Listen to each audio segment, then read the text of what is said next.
সোনা পাখি, তুমি যে সেদিন ট্রাফিক আইন ভঙ্গ করে গাড়ি চালিয়েছিলে তাই তোমাকে দেওয়া হলো 3,000 টাকার মামলা। সোনা পাখি, তুমি যে সেদিন হেলমেট ছাড়া গাড়ি চালিয়েছিলে সেজন্য তোমাকে দেওয়া হলো 2,000 টাকার মামলা। এমন একটা মেসেজ পেলে কার না ভালো লাগে বলেন তো? এবং সব থেকে সুন্দর ব্যাপারটা কি জানেন? এমন সুন্দর মেসেজ আসবে আপনার কাছে কিন্তু কেউ আপনাকে ডিস্টার্ব করবে না। নির্দিষ্ট একটা সময় বেঁধে দিবে জরিমানা পরিশোধ করার জন্য। যদি আপনি তাও না করেন তাও কোনো সমস্যা নেই, জাস্ট আদালত থেকে আপনার বিরুদ্ধে একটা গ্রেফতারি পরোয়ানা জারি করা হবে এবং আপনাকে ট্রাফিক আইন না মানার কারণে জেলে ভরে দেওয়া হবে।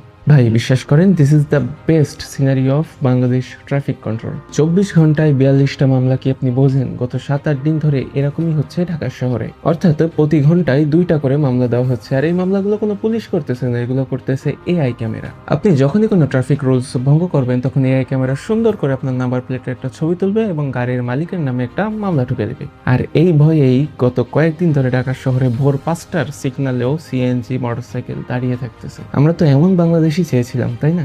তারেক রহমানকে আমি ধন্যবাদ জানাই এত সুন্দর একটি পদক্ষেপ বাংলাদেশের সিনারিওতে বাস্তবায়ন করে দেখানোর জন্য। পাশাপাশি দেশে পদ্মা ব্যারেজ হচ্ছে, যেখানে পানি সম্পদ মন্ত্রীকে জিজ্ঞাসা করা হলে তিনি বলতেছেন এটা বাংলাদেশের স্বার্থে করা হচ্ছে, ভারতকে জিজ্ঞাসা করার কি আছে? ভারতীয় আধিপত্যবাদের বিরুদ্ধে এবং বাংলাদেশের স্বার্থ রক্ষায় এর থেকে সুন্দর কোনো কথা হতে পারে কিনা আমি জানি না। ভাই বিশ্বাস করেন, এই বিএনপিকেই বাংলাদেশের মানুষ দেখতে চায়। বাংলাদেশের মানুষ চায় না যে তারেক রহমান বলে জেকের করে রাস্তা আটকানো বিএনপিকে দেখতে।